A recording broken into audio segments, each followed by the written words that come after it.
Hello everyone, welcome back to my channel. चलिए देखते कल मार्केट में कौन से डायरेक्शन में मूव आ सकती है। अगर बैंक निफ्टी की हम बात करें 15 मिनट चार्ट्स में, अगर हम बैंक निफ्टी को देखें तो जैसे हमने कल प्रेडिक्ट किया था, ये एरिया मैंने आपको मार्क करके दिया था कि ये एरिया में अगर प्राइस आती है तो एक अपसाइड मोमेंटम हो सकता है। तो सेम उसी तरह प्राइस इसी एरिया में आने के बाद एक शार्प मोमेंटम आया। बट ये जो मोमेंटम है, मैं कुछ अलग तरीके से एक्सपेक्ट कर रहा था कि मैं सोच रहा था कि प्राइस एक बार फ्लैट ओपन हो, यहाँ से डायरेक्टली प्राइस एक तो ऊपर जानी चाहिए थी, या फिर ये एरिया में आने के बाद में प्राइस एक बार अपसाइड में मूवमेंट करना चाहिए था। बट यहाँ पे प्राइस ने बहुत ज़्यादा टाइम स्पेंड कर दिया। ठीक है, इसे भी मैनेज कर सकते हैं, कोई बहुत बड़ी बात नहीं है। देखिए, हमने कल क्या डिस्कस किया था कि ये वाली रेंज में और ये वाली रेंज में हमारे पास में रेजिस्टेंस था। आज एग्जैक्टली प्राइस ने उसी रेंज में टाइम स्पेंड किया है। इसे हम लोग अभी एक पॉजिटिव मूव की तरह देख सकते हैं, बिकॉज देखिए यहाँ पे प्राइस ने एक डबल टॉप लगाने के बाद में प्राइस नेकलाइन ब्रेक करके नीचे तो आ गई, बट यहाँ सस्टेन नहीं कर पाई। तो उसका एक एडवांटेज हम लोग ऐसा ले सकता है। देखिए, कल may be price flat open हो या फिर थोड़ा गैप अप ओपन हो। मैं चाहता हूँ कि अगर प्राइस फ्लैट ओपन हो या गैप अप ओपन हो, प्राइस थोड़ी देर यहाँ और टाइम स्पेंड करे और फिर एक ब्रेकआउट दे। बिकॉज देखिए, डायरेक्टली यहाँ से अगर ब्रेकआउट चला गया तो ये एरिया में देखिए एक रेजिस्टेंस है जो ये वीक लग के प्राइस ने रिजेक्ट किया। ये एक वीक रेजिस्टेंस की तरह काम कर सकती है। प्राइस में अगेन एक फॉल आएगा और हमारे पास अगेन कोई डायरेक्शन नहीं होगा। आज मैंने ज़्यादा ट्रेड्स प्रोवाइड नहीं किए, मैंने 2 या 3 ही ट्रेड प्रोवाइड किए जहां एंट्री नहीं हुई हमारी एक भी ट्रेड में, और हम ट्रेड नहीं कर पाए। मैंने ये लेवल पे एक छोटा सा ट्रेड लिया था। मुझे एक्सपेक्ट नहीं था कि सडनली इतना बड़ा मूव आएगा, बट हमने ये एरिया के आसपास प्राइस को एग्जिट कर दिया, बिकॉज ये कल का क्लोजिंग था। उसे रेजिस्टेंस की तरह कंसिडर करते हुए हमने वहाँ पे पोजीशन एंड कर दी। अब देखिए, अगर आप देखेंगे तो कन्वेंशनल पोल एंड फ्लैग का पैटर्न यह बनते हुए दिख रहा है इस तरह से। अगर प्राइस कुछ देर यहाँ स्पेंड करके अगर एक ब्रेकआउट देती है तो यहाँ से 44,000 का जो टारगेट हमने कल एक्सपेक्ट किया था वो यहाँ से अचीव करना बहुत आसान हो जाएगा।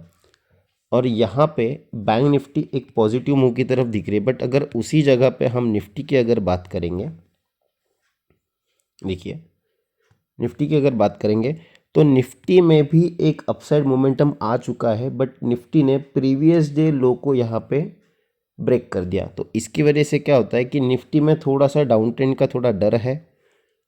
देखिए, अगर हम निफ्टी को देखेंगे, अगर अभी 1 आवर के टाइम फ्रेम पे निफ्टी में देखेंगे तो ये हमारा इन्वर्टेड पोल एंड ये फ्लैग हो सकता है। यहाँ अगर कुछ कल फ्लैट ओपन होकर टाइम स्पेंड करे तो निफ्टी मेरे अकॉर्डिंगली अप्रोक्सीमेटली ये रेंज के आसपास 83,300 के नीचे आ सकती है।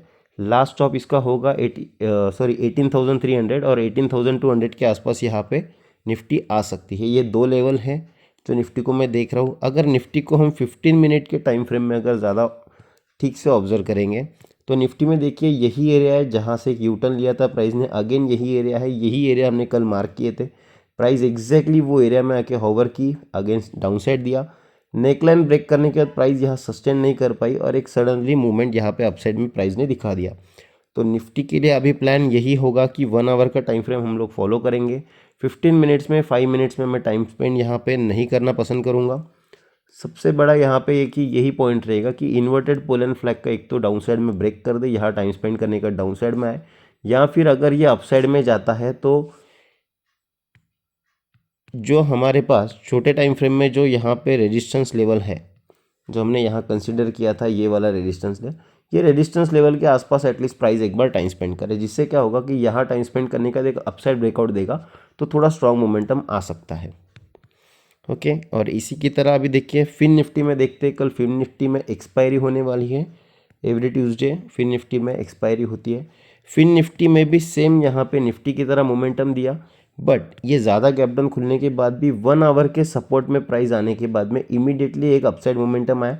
ये लेवल हमने कल मार्क नहीं किया था, बिकॉज हम लोग ये लेवल के लिए वेट कर रहे थे, बट प्राइस यहाँ ओपन होकर सडनली डाउन साइड मूव कर गई।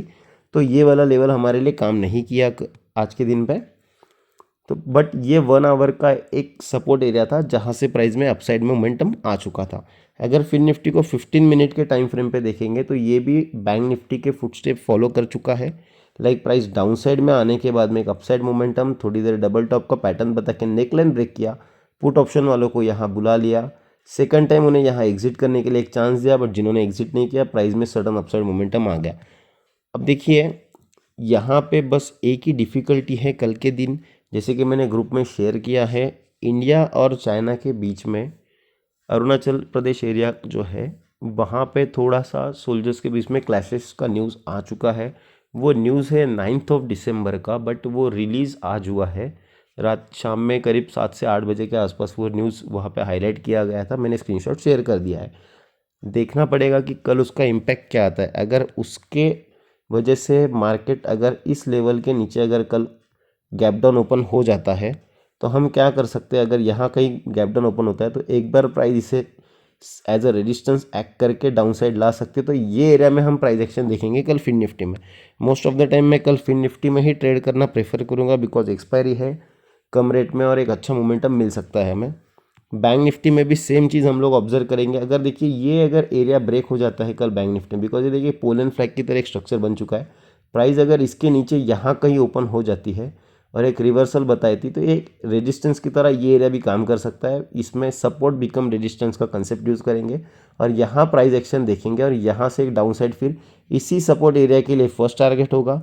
सेकेंड टारगेट फिर हमारा डायरेक्टली ये वाला सपोर्ट एरिया हो जाएगा जो बॉटम में बना है। ठीक है, अगर इसे भी रिस्पेक्ट नहीं करते तो फाइनली ये जो यहाँ पे थर्ड सपोर्ट एरिया बना है हम इसे यहाँ पे कंसिडर कर सकते हैं। तो यही कल के लिए व्यू रहेगा। तो प्रॉपरली मार्केट ओपन का हो रहा है, उसके बाद रिएक्शन क्या दे रहा है और फिर वहाँ पे प्राइस एक्शन देख के हम लोग ट्रेड प्लान करेंगे।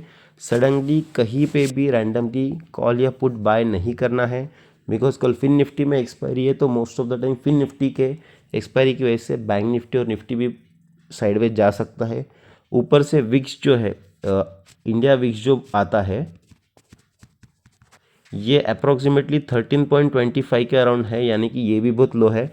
विक्स क्या होता है कि विक्स अगर ज़्यादा होगा लाइक 16, 17 या 20 के अंदर होगा, ये 20 के अगर अंदर होगा 16, 17, 18 तक, तो क्या होता है मार्केट में सडनली एक डाउनसाइड मूवमेंट और एक upside movement, again downside upside, ये मोमेंटम चलता है। तो क्या होता है सपोर्ट रेजिस्टेंस जो होते हैं प्रॉपरली काम करते हैं। हम सपोर्ट पे बाय करते हैं, रेजिस्टेंस पे सेल करते हैं, दोनों ही डायरेक्शन में हमें पैसे कमाने के लिए चांस मिलता है। बट जब भी विक्स इतना लो हो 13.25 का अगर विक्स है हमारे पास में, तो ये वोलाटिलिटी ख़त्म हो चुकी है। ये इसको आइडेंटिफाई करने का एक मेथड होता है। अगर वोलाटिलिटी ख़त्म हो गई इसका मतलब क्या होता है, जैसे आज प्राइस ने क्या किया, मॉर्निंग में एक बार यहाँ ओपन होकर प्राइस डाउन आई, ये सपोर्ट एरिया में प्राइस आने के बाद एक अपसाइड सडन मोमेंटम, जब बहुत कम लोगों ने यहाँ पे मोमेंटम कैच किया होगा, उसके बाद दिन भर प्राइस ने अप डाउन करके यहाँ पे ब्रेकआउट पे कॉलर्स को बुलाया, ये ब्रेकडाउन पे सेलर को बुलाया, पुट ऑप्शन वालों को, दोनों को ही यहाँ ट्रैप करने के बाद में प्राइस में टाइम डीके कर दिया। इसी वजह से हम लोगों ने आज ज़्यादा ट्रेड प्रेफर नहीं किया। अगर समझ में आ रहा है कि प्राइस एक रेंज में है तो उस दिन ट्रेड करना अवॉइड ही करना ज़्यादा बेटर होता है। ऑलराइट, तो अभी के लिए बस इतना ही।